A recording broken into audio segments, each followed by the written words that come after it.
Hey guys, Guinea Pigs 1 here. So today I wanted to do a video on the updated diet for my guinea pigs. I've had a lot of questions since we've been doing changes here, so I understand. So first off, for their hay, I am still using Oxbow orchard grass and Timothy hay. I buy 50-pound boxes. If you go into a store that sells Oxbow products, there should be no reason why they can't order you in the 50-pound boxes, so I would just go ahead and ask them. You can check online, or there's definitely other hays that are online like Small Pet Select and KM's Hayloft. I just love the Oxbow hay. So that has stayed the same, nothing different about that. For vegetables, we are still feeding the same vegetables. I have decreased the quantities just because I found that it was bothering Butter Pecan to have too many veggies at once. So we use red or green leaf lettuce, radicchio, bell pepper, small piece of carrot, small piece of cucumber, and a cherry tomato each, and that's about all they get in the day. So the biggest change was our pellets and our support tablets. So I used to use Oxbow support tablets in the morning, but since we have switched our pellets to soy-free and grain-free, I am also steering clear of support tablets that have like the fillers and the molasses in them. So we have switched completely to Sherwood for our pellets and for our support tablets. So even Seymour has been switched over. So we order our stuff from Hop Online. That is a store that is located in Calgary. It's an online shop, and that so far is the only place in Canada that I have been able to find the Sherwood products. So for Seymour, we get this blue bag, and it just says Adult Premium Natural Rabbit Food, Healthier and Hoppier, Soy-Free, Grain-Free. So the ingredients are very short ingredients. You've got alfalfa hay, Timothy hay, whole safflower, whole flax, and then there's some minerals, and that's about it. So you can check online for all the ingredients. I can't pronounce all of those, but it's a really short ingredient list. And I've shown you the chart in our reviews where it's literally the pie graph is half alfalfa, half Timothy, and a small section for flax, safflower, and minerals. So you just cannot beat having natural pellets versus your standard pellet you can get, where it's just a small little sliver of hay and the rest is all fillers, byproducts, wheats, grains, and sometimes molasses. So we have steered clear of that, and we've seen so many digestive benefits for all the guinea pigs. 2 of my pigs that were on medications for stomach problems are off of them. Pigs with poop problems have perfect poop now. So we're still obviously in the beginning stages. We've had them on it for 2 weeks now. Seymour's been on his for 3, and I just can't say enough good things about it. So the pigs eat I don't know if you would call this orange or red bag of guinea pig food, Adult Premium Guinea Pig Food. So again, the ingredients are the same. There's just vitamin C added into guinea pig food, since that's something that they require to have in their diets where rabbits do not. Love these pellets. They smell really fresh. They're really a nice dark, rich, greeny brown color. And there's no fillers, no molasses. So the guinea pigs, instead of going to their dish, screaming for pellets, wolfing them down in 1 to 2 hours, and then begging for more, they leave their pellets for about a 12-hour span. They come and nibble on some, go back to their hay, come back, eat some, go back to their hay. So yes, these have more calcium because they're using alfalfa as the protein versus soy and fillers. But they're eating half the amount because they're satisfied with half as much pellets, and they're spreading it out through the entire day rather than getting the calcium from the pellets all smack dab within a couple hours. To me, that makes a lot of sense that that's going to be so much more beneficial to them to spread out their calcium consumption throughout the entire day versus just a 1 to 2 hour period. And they're eating half as much. So to me, even though it's alfalfa with more calcium, I think it's more balanced.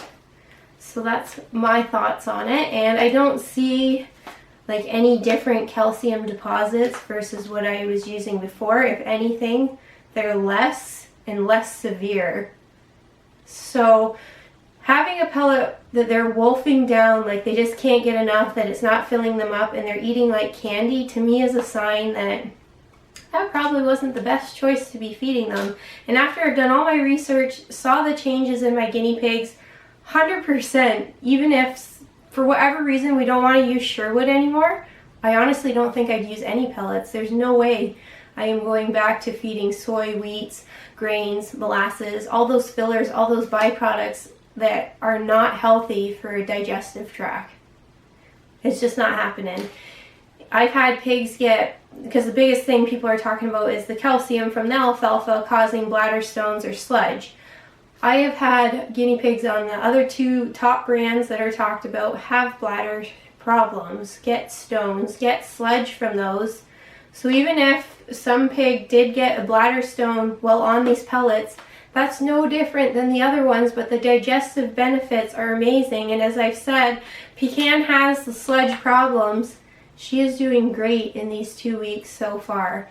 Anything can happen, yes, but I feel so much better knowing that their digestive health is so much better.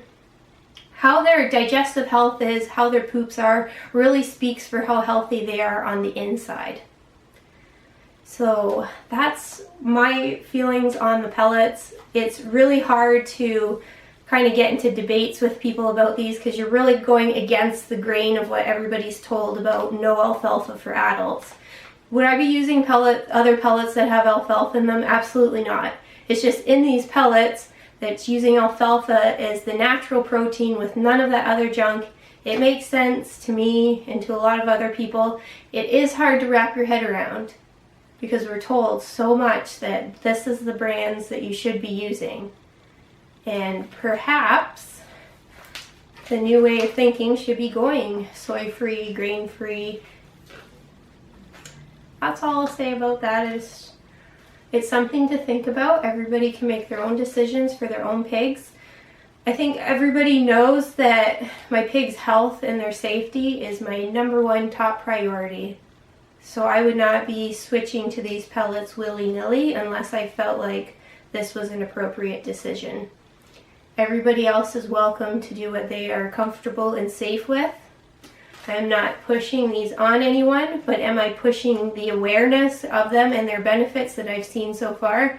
Yes, because I feel that strongly about the changes that I've seen and the potential that so many more pigs don't need to have digestive problems, don't need to go through the agony of bloat and stasis, mushy poops. So yeah. So the other really cool thing about Sherwood is they offer recovery food. I'm going to be getting some of that so that I can show you, versus the standard recovery food that you'll get that has still some fillers and calcium carbonate in it. So I'm really excited to see the ingredients of their recovery food, to test that out and show you guys. And the other really cool thing is they have the support tablets minus the fillers and the wheat and the molasses. So I'm so excited about that. So we have the urinary support ones here. And like again, their ingredient list is super short, very healthy, helpful things to target that specific problem. These are not things that you're going to feed daily just to feed them. So what I found for these, giving these to Pecan, I need to put them in water to let them become a liquid and syringe it to her. She's really picky about what she'll take, and she won't just take these as is. But all I do is let them sit in a little bit of Brita water for a couple hours, and then they turn into liquid. So these are obviously only going to be used for the pigs who have a urinary issue, who I just want to do a little cleanse of their bladder. So the other thing you can get are the vitamin C. I did talk about these in my morning review. For Canada, this is a bit pricey. These are $24 for 100 tabs.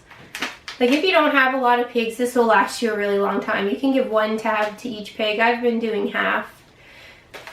I think in the States, if you're ordering it off of Sherwood's site, if you buy 4 packs or more, I think it was like down to $14 a pack. Otherwise, they were $17 US, I believe. So if you bought 4 packs or more at $14, that's an awesome price. Here in Canada, since you know it's going through different companies, the price is a bit more and the exchange is more. So $24, not sure that I would repurchase these only because of the price point. All the pigs really love them. They're super easy to break in half if you just want to quickly give half to each pig. So I think these are awesome to have on hand. The other ones I am ordering are the Digestive Support Tab. Great ingredients in those as well. They are $24, like all of these are $24. So $24 for the digestive and urinary seems more worthwhile to me because this isn't something I can just find off the shelf. Where vitamin C, you can purchase just vitamin C tablets or liquid vitamin C off of Amazon or in pharmacies. So I think these support tablets, all of them are great to offer to your guinea pigs for the specific problem. Like, don't be giving them out besides vitamin C unless you have that problem. So anyway, guys, hopefully that's helpful. If you are interested in these pellets, highly recommend you go to their website. It's just Sherwood Pet Health. Check out, go scroll through the information they have there. They have a Facebook page. You can even get in touch with Bob answers you on Facebook, and then you can get in touch with Dr. Sherwood himself. He's been super helpful to so many people. He'll personally email people or talk to people on the phone. So what person is going to go through all this trouble to make this diet unless it works and he believes in it? So those are my thoughts, guys. This is what we're doing. This is what we're trying, and I'm feeling very positive about it. I was super stressed at first about switching. I'm a person who I do not enjoy change at all, but I was coming to a crossroads where with Pecan's bloat and her sludge issues, it was like there has to be something I can do for her. There has to be a way to make her more comfortable. This shouldn't be what it has to be. She shouldn't have to be in discomfort and pain and crying and getting UTIs from the sludge, and I shouldn't have to be staring at her every day thinking like, does she need more gas drops? Does she need more tummy meds? So that's really what pushed me to be like, okay, I am trying these because I am at my wit's end. Was I super nervous to try it? Absolutely. I was very scared because, as I said, like, top priority is their health and their wellness. But once I got in through a couple days, first couple days there was more calcium output, but it was like that white powder stuff that I mentioned, which I had read from Dr. Sherwood that there could be a cleanse of their bladder and you might see more output at first. So I was a little afraid, but then I was like, nope, that's what I read. And then once I started seeing like all the poops being uniformed, Butter Pecan depuffing, taking Bullseye off of his meds, I was like, I feel like I have made a very informed decision for these guys. All you can do is the best that you can do, and this is what I feel like is the best for all of my pets and for Seymour. So I will see you guys later, and bye-bye. That was silly. Bye. Bye. See ya. Later.